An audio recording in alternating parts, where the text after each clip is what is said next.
ہمارے ایک بہت قریبی دوست تھے، آفیسر تھے. انہوں نے ایک مرتبہ اپنی بیٹی کا قصہ خود سنایا. نام بتانا مناسب نہیں ہے، بس آفیسر ہی سمجھ لیجیے. وہ مجھے کہنے لگے اللہ نے مجھے اتنی خوبصورت بیٹی دی، اتنی خوبصورت بیٹی دی کہ لاکھوں میں نہیں کروڑوں میں اتنی خوبصورت بچی کوئی نہیں ہوگی. کروڑوں میں. کتنا دودھ، کتنا اس کا سفید رنگ، کتنے پیارے اس کے بال، اتنا خوبصورت اس کی آنکھیں.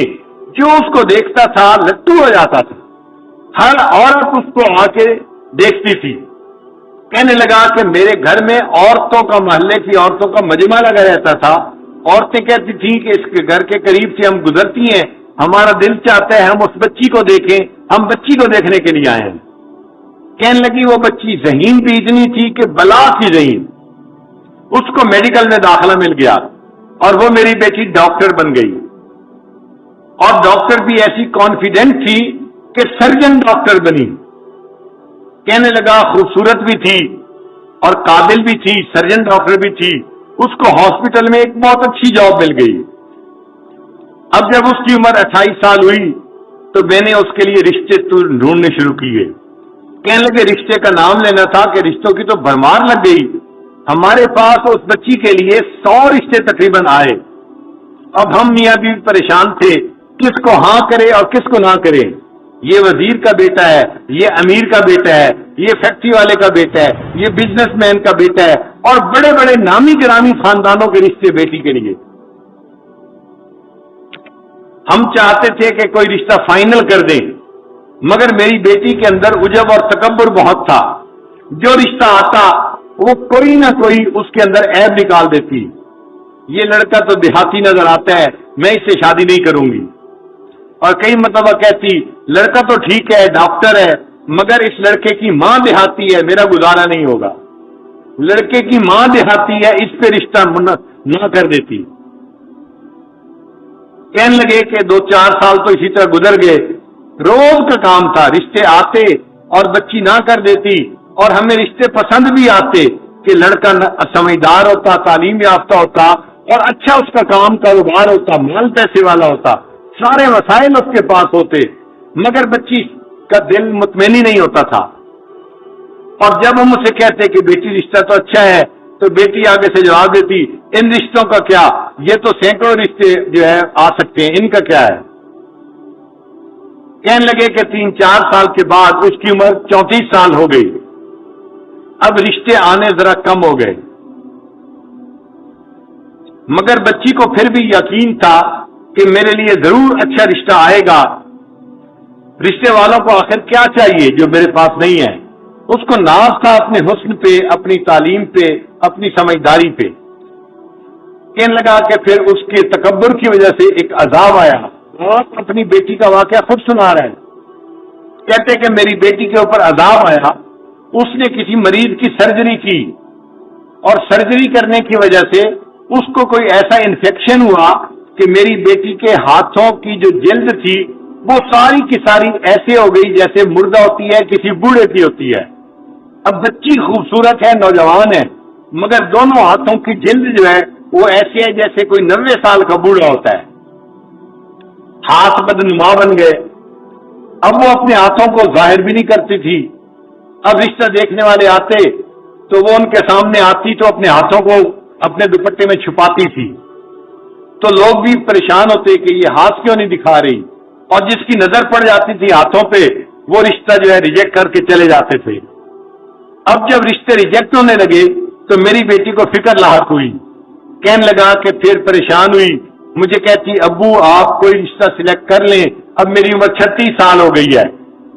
لیکن جس سے رشتہ کرنے کی ہم کوشش کرتے وہ ویسے لڑکی کو دیکھتے تو پسند کرتے تھے، جب اس کے دونوں ہاتھوں کو دیکھتے تھے تو ریجیکٹ کر دیتے تھے. ساس نہیں مانتی تھی، نند نہیں مانتی تھی، لڑکا نہیں مانتا تھا. ہم ایسی لڑکی سے شادی نہیں کر سکتے، ہو سکتا ہے بیماری بڑھ جائے اور پورے جسم کی جلد ایسی بن جائے، ہم اس لڑکی کے ساتھ کیسے گزارا کریں گے. کہنے لگے کہ پھر ایسا وقت آیا کہ رشتے آنے ہی بند ہو گئے. کہتے ہیں کہ میں باپ ہوں، اپنی بیٹی کی بات بتا رہا ہوں. ایک ایسا وقت آیا وہ میری بیٹی جو نماز نہیں پڑھتی تھی وہ رات کو تہجد پڑھتی تھی اور اس کے آنسوں سے مسلح تر ہو جاتا تھا.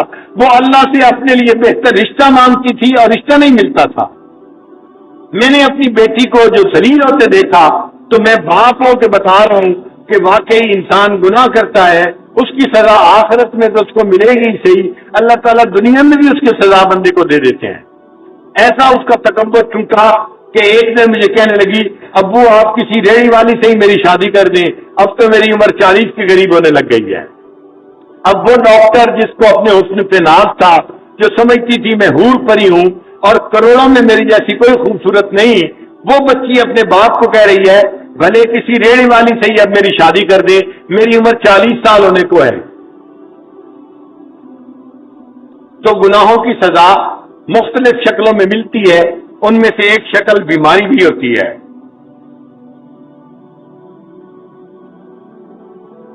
اور ایک شکل ہوتی ہے کہ انسان کو اللہ تعالیٰ لوگوں میں بے عزت کر دیتے ہیں،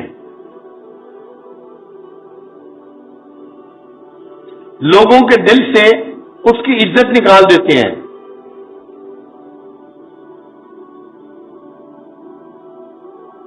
وَمَن يُهِنِ اللَّهُ فَمَا لَهُ مِن مُكْرِمٍ، اور جسے اللہ ذلیل کرنے سے آتے ہیں اسے عزت دینے والا کوئی نہیں ہوتا. ایک آفیسر تھا 21 گریڈ کا، 21 گریڈ کا آفیسر بڑا آفیسر ہوتا ہے. یہ ڈپٹی کمشنر سے بھی اونچے گریڈ کا بندہ ہوتا ہے، یوں سمجھ لیں برابر کے گریڈ کا. وہ رشوت لیتا تھا اور مال پیسہ اس کے پاس بہت تھا. اس کی ذرا کہانی سن لیجئے، یہ حقیقی کہانی ہے. اس بندے نے ایک کالونی کے اندر پلاٹ خریدا اور بہترین گھر بنایا. پھر وہ اپنے گھر کے اندر شفٹ ہو گیا. جب گھر کے اندر شفٹ ہوا تب اس کو پتا چلا کہ گھر کے بالکل ساتھ مسجد تھی اور مسجد کی اذان کی آواز اس کے گھر میں آتی تھی. اب جو نیک بندہ ہے وہ تو خوش ہوتا ہے کہ مسجد کا پڑوس مل گیا. جو فسق و فجور میں پڑا ہوتا ہے، بے نمازی ہوتا ہے، اس کو مسجد کا پڑوس نہیں چاہیے ہوتا. چنانچہ یہ رات کو سویا ہوا تھا، مؤذن نے فجر کی اذان دی، اس کی آنکھ کھل گئی. اب اس کو بڑا غصہ آیا کہ اس نے میری نیند خراب کر دی. صبح اٹھا تو اس نے مؤذن کو بلوایا اور مؤذن کو کہا کہ تم فجر کی اذان سپیکر پہ مت دیا کرو، میری نیند خراب ہوتی ہے. مؤذن نے جا کے محلے کے لوگوں کو بتایا. انہوں نے کہا کہ بھائی ہم تو بوڑھے ہیں، گھڑی کا ٹائم دیکھ نہیں سکتے، ہم تو اذان کی آواز سنتے ہیں فجر میں تو مسجد میں آتے ہیں. اگر آفیسر صاحب کو پرابلم ہے تو یہ اپنا گھر مسجد سے دور کہیں جا کر خرید لیں. کیوں انہوں نے قریب خریدا ہے؟ یہ جگہ بدلے، مسجد تو نہیں بدل سکتی. تم اذان کی آواز دو سپیکر پہ. تو مؤذن نے اگلے دن پھر سپیکر پہ اذان دے دی. اب اس بندے کی جب پھر نیند خراب ہوئی، اس کو بڑا غصہ. میں نے مؤذن کو بلا کے کہا بھی تھا اذان کی آواز نہ دینا فجر کے وقت میں سپیکر پہ، اس نے میری بات نہیں مانی. اس نے دن میں اس مؤذن کو بلایا اور اس کو پھر اس نے ایک تھپڑ لگایا. میں نے تجھے نہیں کہا تھا؟ تجھے میری بات سمجھ نہیں آئی تھی؟ میں فارسی بول رہا تھا، تو کیوں نہیں سمجھا؟ کیوں تو نے اذان دی؟ اب مؤذن کو جو تھپڑ پڑا وہ بیچارہ تو صبر کر گیا، مگر اللہ کا نظام حرکت میں آ گیا. اب اس آفیسر کے اوپر پکڑ آئی، اور وہ پکڑ کیسی تھی کہ اس کے دونوں بازوؤں کے اوپر فالج کا اٹیک ہو گیا اور دونوں بازو اس کے یوں سینے کے اوپر لگ گئے. اب بازو لمبے بھی نہیں کر سکتا اور بازو یہاں پر ہیں اور وہ کام بھی نہیں کر سکتا. جب کام نہیں کر سکتا تو دفتر والوں نے اس کی نوکری سے چھٹی کروا دی.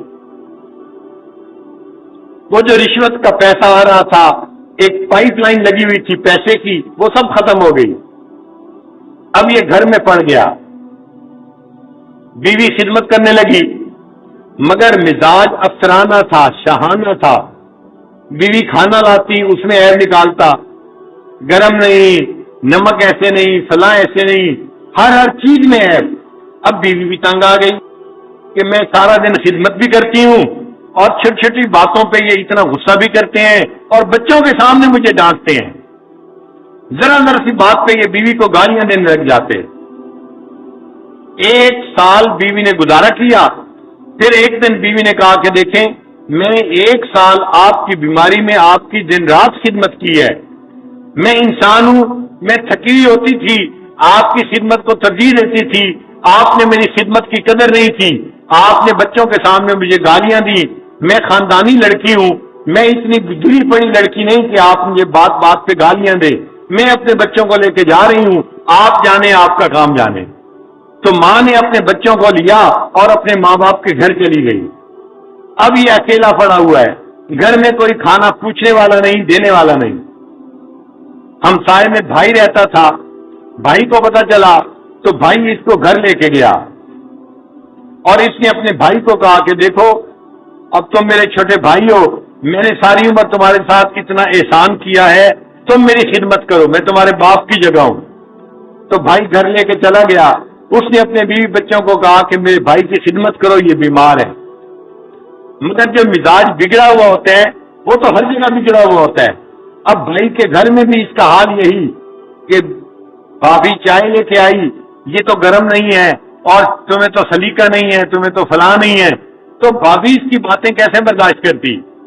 اس نے چند دن دیکھا, چند دن کے بعد اس نے اپنے خاوند کو کہا یا تو تم بھائی کو گھر پہ رکھ لو یا پھر مجھے گھر پہ رکھو, ورنہ میں گھر سے جا رہی ہوں. اب بھائی کو اپنا گھر بھی ٹوٹتا نظر آیا.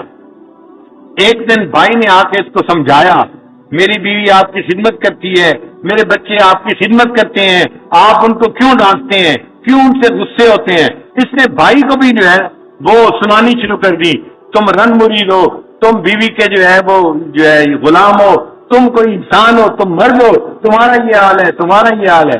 اب جب اس نے بھائی کو اس کے بچوں کے سامنے ڈانٹا تو بچوں نے اپنے باپ سے کہا ابو جی اس بھائی کو یہاں سے چھٹی کراؤ. بھائی کو بھی غصہ آیا. تقریباً دن کے کوئی 9 بجے تھے, گرمی کا موسم تھا. اس نے اپنے بچوں کے ساتھ اس کی چارپائی کو اٹھایا اور اٹھا کے اس کو باہر جا کر گلی کے اندر رکھ دیا. سڑک تھی دروازے کے اوپر. اب یہ سڑک کے کنارے پڑا ہوا ہے اور اس کی جو ہے وہ پوچھنے والا کوئی نہیں, اس کو کھانے دینے والا کوئی نہیں. جب سورج اور بلند ہوا تو گرمی بھی تھی, پسینہ بھی تھا, اور اللہ کی شان دیکھیں اس دوران اس کو ٹانگوں پہ فالج ہوا اور اس کی ٹانگیں بھی جیسے ہاتھ سینے پہ لگے ہوئے تھے, ٹانگیں بھی سینے کے ساتھ لگ گئیں. اب یہ گوشت کا لوتھڑا بن گیا, نہ ہاتھ ہلا سکتا ہے نہ پاؤں ہلا سکتا ہے, صرف دیکھ سکتا ہے, بول سکتا ہے. سڑک کے کنارے پڑا ہوا ہے. اب اس کو بھوک لگی ہوئی ہے کیونکہ 1-2 دن سے اس نے کھایا نہیں تھا. اب جب اس نے آتے جاتے لوگوں کو دیکھا تو لوگوں سے بھیک مانگنی شروع کر دی, اللہ کے نام پہ مجھے دے دو, میں بھوکا ہوں, مجھے بہت بھوک لگی ہوئی ہے. جس اللہ کا نام سننا اس کو گوارا نہیں تھا, اذان ہوتی تھی اس کی نیند خراب ہوتی تھی, آج سڑک کے کنارے پڑے اسی اللہ کے نام پہ لوگوں سے بھیک مانگ رہا ہے, مجھے اللہ کے نام پہ کچھ دے دو. ایک کالج کا لڑکا جا رہا تھا, اس نے اس کو 10 روپے نکال کے دیے.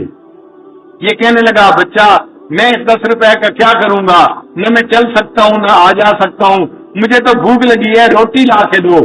اس نے روٹی قریب سے خریدی اور لا کے دی. جب روٹی لا کے دی اس نے تو یہ کہنے لگا کہ میں اپنے ہاتھ سے تو روٹی توڑ کے کھا نہیں سکتا, آپ پلیز مجھے روٹی کھلا بھی دیں. وہ لڑکا کہنے لگا مجھے تو کالج جانا ہے اور دیر ہو رہی ہے, میں نے روٹی لا کے دے دی, اب کھلانے کا ٹائم تو میرے پاس نہیں ہے, میں یہ روٹی رکھ کے جا رہا ہوں. جب اس نے روٹی زمین کے اوپر رکھی تو یہ سوچنے لگا کہ زمین پہ رکھی روٹی تو میں اٹھا کے کھا نہیں سکتا, نہ ہاتھ کام کرتے ہیں نہ پاؤں کام کرتے ہیں. تو یہ اس لڑکے کو کہنے لگا زمین پہ روٹی نہ رکھیں, مجھے پکڑا دیں. اس نے ہاتھ میں پکڑانی چاہی, اس کے ہاتھ کی انگلیاں ہلتی نہیں تھی, یہ ہاتھ میں روٹی نہیں پکڑ سکا. پھر کہنے لگا اچھا تو مجھے میرے پاؤں میں روٹی پکڑا دو. اس نوجوان نے اس کے جو پاؤں کے سینے کے اوپر رکھے ہوئے اس کے انگوٹھے اور انگلی کے درمیان روٹی ڈال دی اور اس نے اس کو تھوڑا سا گرفت کر لیا. اب پاؤں سے روٹی پکڑی ہوئی ہے اور منہ سے نوچ کے اس کو کھا رہا ہے. جس اللہ کی نافرمانی کرتا تھا اس اللہ نے دکھا دیا. دیکھو جب میری سزا آتی ہے تم سڑک کے کنارے کتے کی طرح اپنے پاؤں سے روٹی پکڑ کے منہ سے نوچ کے کھاؤ گے. یہ وہ آفیسر تھا جس کی بڑی عزت تھی، بڑا مال تھا، بڑا اس کا مکان تھا، بڑی گاڑی تھی، اور آج سڑک کے کنارے پاؤں کی انگلیوں کے درمیان روٹی پکڑ کے